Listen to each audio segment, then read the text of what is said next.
প্ৰিয় দৰ্শক, আপুনি বাৰু কেতিয়াবা এবাৰ ভাবি চাইছেনে যে কিছুমান বিশেষ খাদ্যবস্তু ৰাতি কিয় খাব নালাগে বা ৰাতি খালে কি হ'ব পাৰে?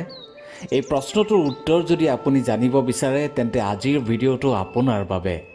আপুনি হয়তো আপোনাৰ মাৰ পৰা অথবা ককা আইতাৰ মুখত নিশ্চয় শুনিছে যে ৰাতি গধুৰ বস্তু খাব নালাগে বা ৰাতি কেতিয়াও বেছিকৈ খাব নালাগে। আমাৰ মাহঁতে বা ককা আইতাহঁতে সদায় ঠিক কথাই কয় বা কৈ আহিছে। কিন্তু আমি হ'লো আজিৰ যুগৰ অৰ্থাৎ অতি আধুনিক যুগৰ মানুহ।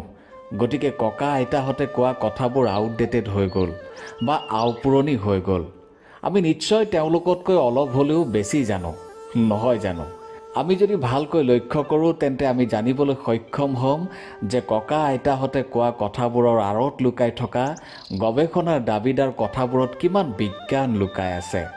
বিজ্ঞানেও এয়াই মানিছে যে ৰাতি বেছিকৈ খালে বা গধুৰ খাদ্য খালে আপোনাৰ বিপাকীয় ক্ৰিয়াৰ বা মেটাবলিজিমৰ গতি মন্থৰ হ'ব পাৰে, যাৰ ফলত অতিৰিক্ত চৰ্বি জমা হ'ব পাৰে আৰু আপোনাৰ শৰীৰৰ ওজন বঢ়োৱা কামত সহায় কৰিব পাৰে বা অন্য কিছুমান ৰোগৰ সমস্যাই দেখা দিব পাৰে। এইখিনিতে আমি প্ৰথমে বুজিব লাগিব যে বিপাকীয় ক্ৰিয়ানো কি। অতি সাধাৰণ ভাষাত বিপাকীয় ক্ৰিয়া হৈছে আপুনি যিবোৰ খাদ্য খায় সেই খাদ্যবস্তুবোৰ হজম কৰি আপোনাক শক্তি প্ৰদান কৰাটোৱে হৈছে বিপাকীয় ক্ৰিয়া বা ইংলিছত মেটাবলিজিম। আজিৰ ভিডিঅ'টোত আমি আলোচনা কৰিম সেই 7বিধ বিশেষ খাদ্যবস্তু যিকেইবিধ ভুলতেও ৰাতি খাব নালাগে। কেৱল এয়াই নহয়, আমি জানিম যে সেই 7বিধ বস্তু ৰাতি কিয় খাব নালাগে। নমস্কাৰ প্ৰিয় দৰ্শক, মোৰ ইউটিউব চেনেল মটিভেটৰ নিৰঞ্জনলৈ মই নিৰঞ্জন শৰ্মাই আপোনালোকক স্বাগতম জনাইছোঁ। আপোনালোকলৈ এটি অতি বিনম্ৰ অনুৰোধ, আপোনালোকে চেনেলটো ছাবস্ক্ৰাইব নকৰিলেও ভিডিঅ'টো এটা লাইক কৰি দিব। আপোনাৰ এটা লাইকে বহুতো অনাথ শিশুৰ জীৱন উদ্ধাৰ কৰাত সহায় কৰিব। কাৰণ আমি আমাৰ চেনেলৰ পৰা পোৱা ধনৰ এটা অংশ অনাথ শিশুৰ জীৱনটো সুখকৰ কৰি তোলাত আগবঢ়াই আছোঁ। আপুনিও আমাৰ এই যাত্ৰাত অংশীদাৰ হওক। প্ৰথমবিধ হৈছে সেউজীয়া শাকজাতীয় খাদ্যবস্তু। প্ৰিয় দৰ্শক, এনে যদি চাবলৈ যাওঁ তেন্তে সেউজীয়া শাক আমাৰ শৰীৰৰ বাবে বহুতেই উপকাৰী। কিন্তু ৰাতি এনেধৰণৰ খাদ্যবস্তু যথেষ্ট অপকাৰী বা ক্ষতিকাৰক। কিন্তু কিয়? এই ধৰণৰ খাদ্যবস্তু দিনত আমাৰ বাবে হিৰো কিন্তু ৰাতি জিৰ'। কাৰণ গৱেষণা মতে সেউজীয়া শাকজাতীয় খাদ্যবস্তু ৰাতি গ্ৰহণ কৰিলে আপোনাৰ বিপাকীয় অৰ্থাৎ আপোনাৰ শৰীৰক শক্তি যোগান ধৰা প্ৰক্ৰিয়াত বাধা আহিব পাৰে। সেউজীয়া শাকজাতীয় খাদ্যবস্তুত ক্লৰফিল অৰ্থাৎ পত্ৰহৰিত পাতক সেউজীয়া কৰা পদাৰ্থবিধ থাকে, যাৰ ফলত আপোনাৰ শৰীৰত গেছ হ'ব পাৰে, এচিডিটি হ'ব পাৰে আৰু আপোনাৰ টোপনিত আমনি কৰিব পাৰে। আয়ুৰ্বেদৰ মতেও সেউজীয়া শাকজাতীয় খাদ্য খালে বাত অৰ্থাৎ বায়ু দোষে পায়। বাত দোষে পোৱাৰ লগে লগে আপোনাৰ হজম শক্তি হ্ৰাস পাব পাৰে, গাঁঠিৰ বিষ হ'ব পাৰে আৰু মাংসপেশীবোৰো নিষ্ক্ৰিয় হৈ পৰিব পাৰে। ইয়াৰ উপৰি স্নায়ৱিক দুৰ্বলতা তথা মানসিক চাপো বৃদ্ধি পাব পাৰে। গতিকে যদি সেউজীয়া শাকজাতীয় খাদ্যবস্তু আপোনাৰ প্ৰিয় তেন্তে তাক সূৰ্যাস্তৰ আগতে খাব, সূৰ্যাস্তৰ পিছত কেতিয়াও নাখাব। দ্বিতীয়বিধ হৈছে ছালাড বা আমি চাটনি বুলিও কওঁ। আজিকালি এক ফেশ্বনৰ নিচিনা হৈ পৰিছে যে মানুহে দিনেই হওক বা ৰাতিয়েই হওক খাদ্যৰ লগত ছালাড খায়। কিছুমান এনে মানুহো আছে যি স্বাস্থ্যৰ প্ৰতি অধিক সচেতন। তেওঁলোকে ৰাতি আহাৰত কেৱল ছালাডহে গ্ৰহণ কৰে।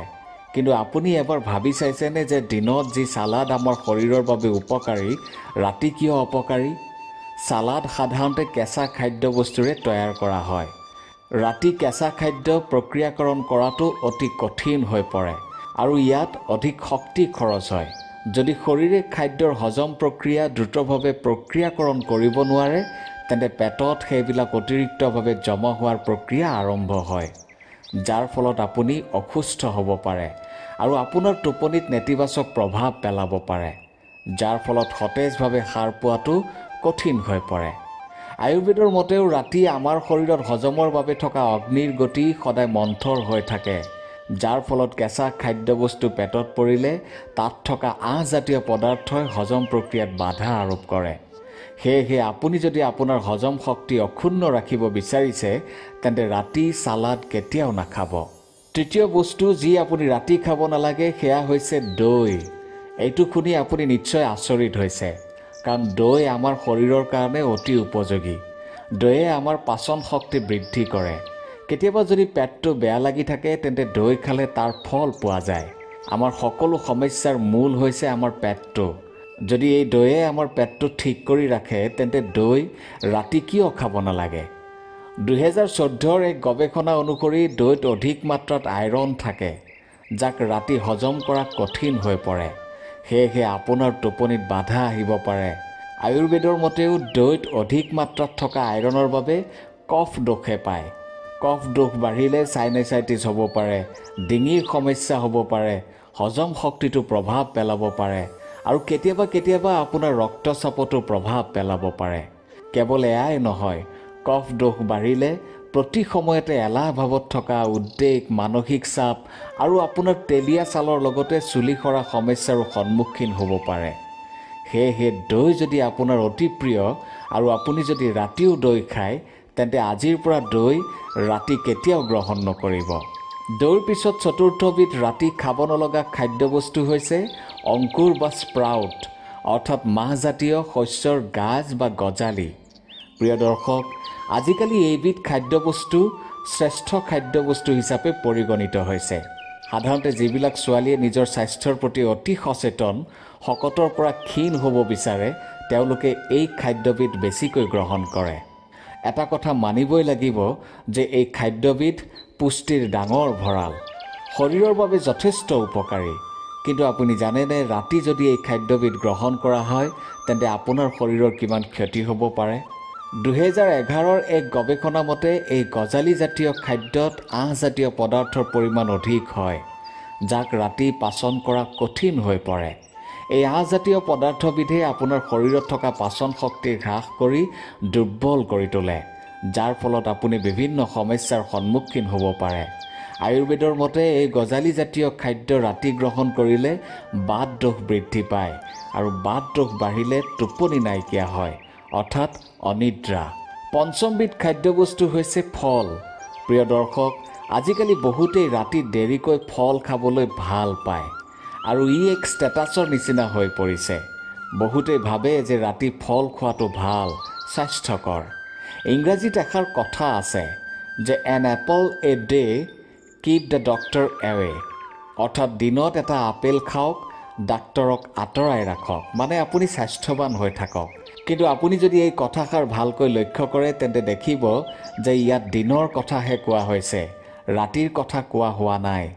2011 আমেৰিকাৰ নিউট্ৰিশ্যন নামৰ এখন পত্ৰিকাত প্ৰকাশ পোৱা এক গৱেষণাৰ মতে ফলত ফ্ৰুক্টোজ অৰ্থাৎ চেনি আৰু ফাইবাৰ অৰ্থাৎ আঁহজাতীয় পদাৰ্থৰ পৰিমাণ বেছি থাকে, যাক ৰাতি গ্ৰহণ কৰিলে আপোনাৰ পাচন ক্ৰিয়া লেহেমীয়া কৰিব পাৰে। পাচন বা হজম ক্ৰিয়া লেহেমীয়া হোৱাৰ লগে লগে শৰীৰত অতিৰিক্ত চৰ্বি জমা হৈ আপোনাৰ ওজন বঢ়োৱাত সহায় কৰিব পাৰে। আয়ুৰ্বেদেও একেই কথাই কৈছে যে সূৰ্যাস্তৰ আগতে ফল খাব লাগে, সূৰ্যাস্তৰ পিছত কেতিয়াও ফল গ্ৰহণ কৰিব নালাগে। ষষ্ঠবিধ হৈছে গধুৰ খাদ্য।